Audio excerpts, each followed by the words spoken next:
हम सब महिलाओं का संबंध विशेष रूप से परिवार से होता है। महिला परिवार की धुरी है, परिवार उसके इर्द गिर्द ही घूमता है। तो हम सब की ये कामना रहती है कि परिवार में सब सुखी रहें, प्रसन्न रहें, स्वस्थ रहें।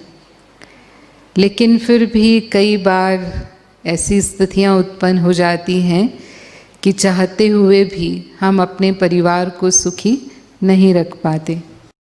अनेक संबंधों का हम निर्वाह करते हैं, अनेक रोल हम प्ले करते हैं, और यदि वर्किंग हैं तो फिर ऑफिस में जाते हैं, वहाँ पर अफसर हो सकते हैं या एम्प्लॉय हो सकते हैं, वो भी एक रोल हो जाता है हमारा। तो अनेक रोल प्ले करते हुए उसके बीच में संतुलन रख पाना, और परिवार के विभिन्न सदस्यों के स्वभाव संस्कार अलग अलग होते हैं, क्योंकि हर एक व्यक्ति अलग है। हम देखते हैं संसार में अरबों लोग रहते हैं, लेकिन किन्हीं भी दो मनुष्यों के चेहरे नहीं मिलते, तो फिर संस्कार भी नहीं मिलते हैं। जब संस्कार नहीं मिलते हैं तो विचारों की भी भिन्नता है, तो कहीं ना कहीं परिवारों में टकराव होता है, आपस में ऊंच नीच हो जाती है। तो उसके लिए हमें कुछ गुणों की आवश्यकता होती है, और यदि उन गुणों को हम जीवन में अपना कर चलते हैं तो फिर हम उस संबंध में रहते हुए भी सुख का अनुभव करते हैं। तो विशेष रूप से जब माता पिता और बच्चों के संबंध की बात आती है, सबसे ज़्यादा वर्तमान समय में जो संघर्षपूर्ण संबंध है, आज माता पिता और बच्चों का संबंध है, क्योंकि जनरेशन गैप काफ़ी बढ़ चुका है। संसार में इतनी तीव्र गति से परिवर्तन हुए हैं पिछले 10-20 सालों में, जो पिछले शायद 100-500 साल में भी नहीं हुए। जो हमारे जीवन मूल्य रहे वो आज की पीढ़ी के जीवन मूल्यों से बहुत भिन्न हो चुके हैं। तो आज माता पिता यदि बच्चों को अपने मूल्य देना चाहते हैं तो बच्चे उसका विरोध करते हैं।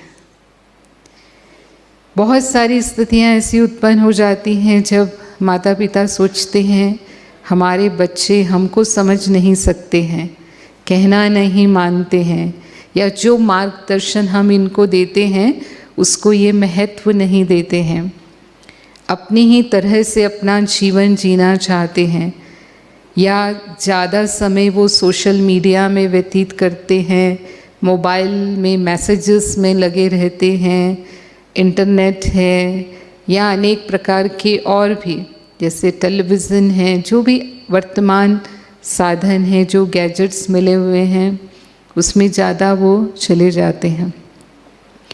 तो हमें उनको कंट्रोल करना बहुत मुश्किल लगता है। तो दो तरह के आचरण दिखाई देते हैं बच्चों के प्रति।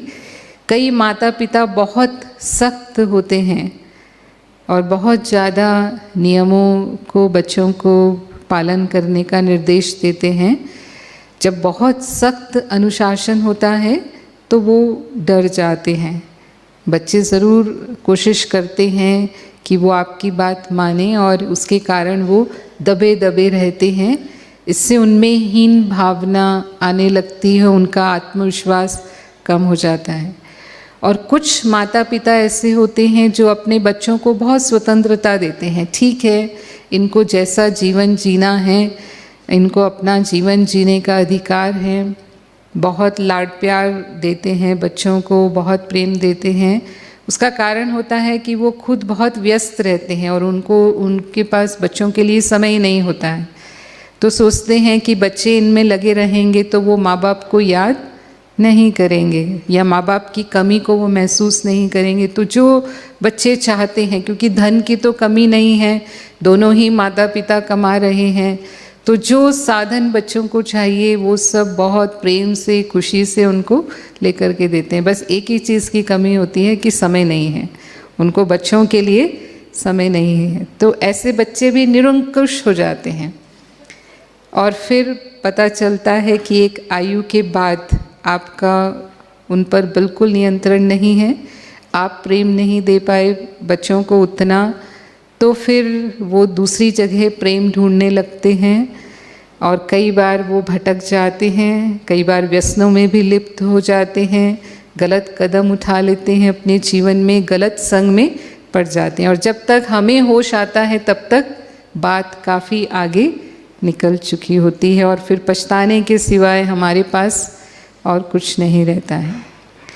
तो यहाँ पर छोटेपन से ही बच्चों को हम 2 दिन से ये बात कर रहे हैं कि यदि हम सही संस्कारों का सिंचन करते हैं, 1 से 5 वर्ष तक की जो आयु होती है वो बच्चों को प्रिंस की तरह पालने की होती है।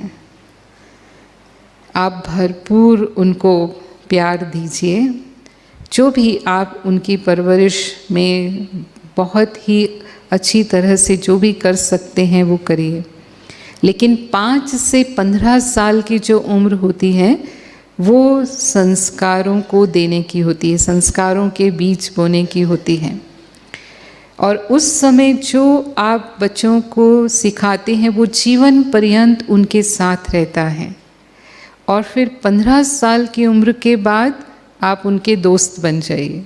5 से 15 साल तक आप टीचर बन जाइए, भले ही सख्त रहें, अनुशासन सिखाएं, यहाँ पर प्रेम और अनुशासन का संतुलन बना रहे।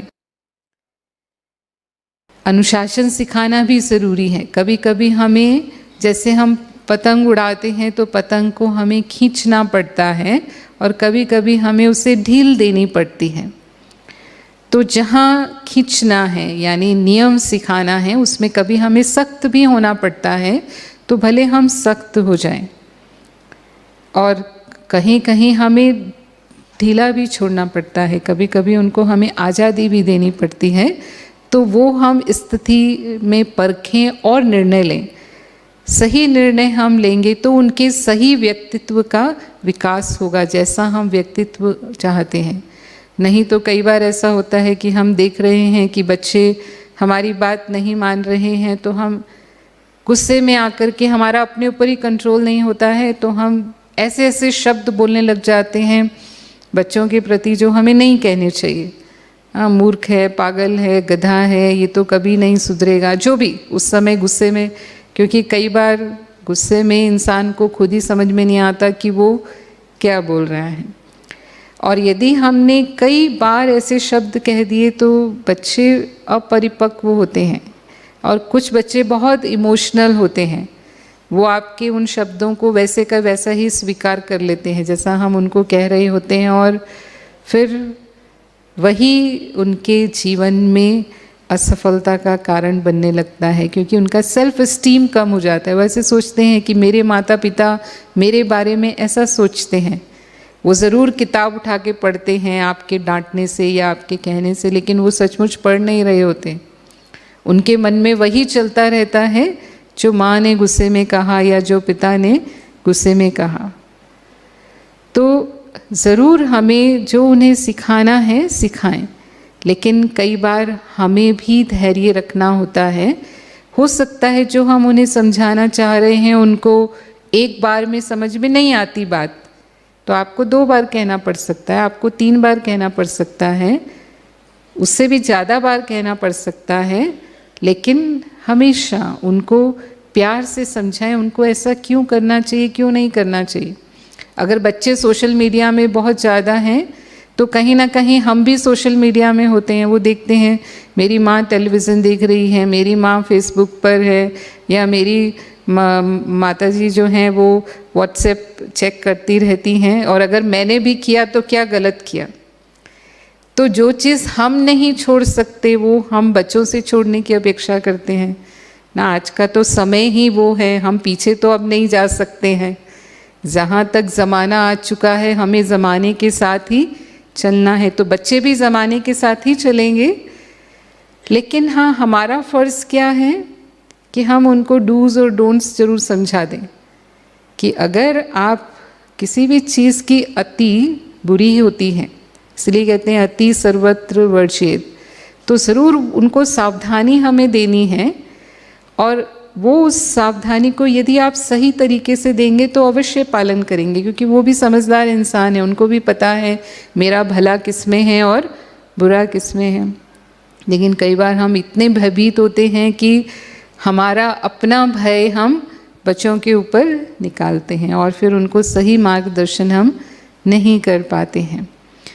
एक बार ऐसे ही एक पिता अपने बच्चे के साथ पतंग उड़ा रहे थे, तो पतंग आसमान में बहुत ऊंची उड़ रही थी, अच्छी हवा चल रही थी। तो बच्चे ने कहा कि ये डोरी हम काट देते हैं, पतंग और ऊंची चली जाएगी।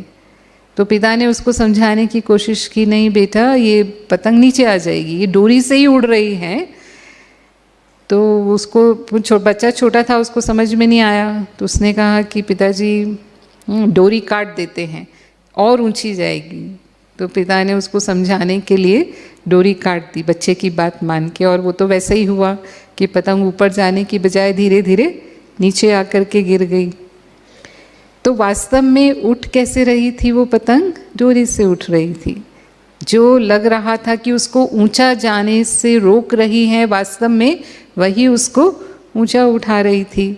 तो कई बार ऐसी बातें होती हैं जो ऐसा लगती हैं कि यही बातें इनको ऊंचा नहीं उठा रही हैं, पर वास्तव में वही उनको जीवन में आगे बढ़ने में मदद कर रही होती हैं। तो वो अनुशासन की बातें सिखाना ज़रूर हमारा फ़र्ज़ है। लेकिन अगर बच्चे वो नहीं कर पा रहे, क्योंकि हर आत्मा के अपने संस्कार हैं, यहाँ आपने समझा, और जो बच्चा आपके घर में जन्म लेता है वो आत्मा का केवल वो वर्तमान ही नहीं है, वो अपने पूर्व जन्मों से भी कुछ कर्म लेकर के आया है। उसके वो कर्मों का प्रभाव भी उसके ऊपर होता है, पूर्व जन्मों के कर्मों का प्रभाव। तो कई बार हम बहुत प्रयास करते हैं फिर भी हम सफल नहीं हो पाते, तो फिर हमें न्यारा हो जाना पड़ता है कि हमने अपना कर्तव्य पूरा किया, अब इस आत्मा का जो भाग्य है, जो डेस्टिनी है उसकी, वो उसके साथ है। तो ऐसे हम बच्चों के प्रति अपने फ़र्ज़ को ईमानदारी से निभा पाएंगे और जो श्रेष्ठ संस्कार हम उनको देना चाहते हैं वो हम दे पाएंगे और उनके व्यवहार से हम दुखी नहीं होंगे। ऐसे ही पति पत्नी का संबंध है परिवार में। कई बार पति की अपनी पत्नी से बहुत अपेक्षाएं होती हैं, उन्होंने अपनी पत्नी को कोई बात कही, मानती हैं, उसी अनुसार कार्य करती हैं, तब तो खुश रहते हैं। लेकिन यदि वो उनकी बात को किसी कारण से नहीं मानती हैं और वो नहीं करती है जो पति ने कहा, तो पति को बहुत गुस्सा आता है कि मेरी पत्नी मेरी ही बात नहीं मानती है। और कई बार थोड़ा अहम तो होता ही है, अहंकार और क्रोध दोनों का संबंध है। क्रोध के पीछे कहीं ना कहीं सूक्ष्म अहम होता है, तभी वो क्रोध का रूप ले लेता है और फिर दोनों में कलह शुरू हो जाती है। कई बार इतनी नाराज़गी होती है कि आपस में एक दो से बात भी नहीं करते हैं, एक ही छत के नीचे रहते हैं लेकिन दिनों तक आपस में बातचीत नहीं हो रही है। फिर माध्यम बच्चों को बनाते हैं, हाँ बेटा अपनी मम्मी को ये कह देना, या मम्मी कहेगी अपने पापा को ये कह देना, और ऐसा माहौल होता है तो बच्चे के ऊपर उस माहौल का क्या असर पड़ेगा। हमने अपने परिवार में ये कई बार देखा, हमारे माता पिता ऐसे ही झगड़ते थे और फिर कई दिनों तक उनके बीच में आपस में बातचीत नहीं होती थी और फिर हमें यूज़ करते थे वो। तो ऐसा कई परिवारों में हो जाता है और सिर्फ बीच में अहम, कौन झुके, दोनों में से कोई भी अपनी गलती मानने को तैयार नहीं है। या पत्नी की अपने पति से जो अपेक्षाएं होती हैं, अगर वो पति पूरा नहीं कर पा रहे हैं तो पत्नी नाराज़ हो जाती है।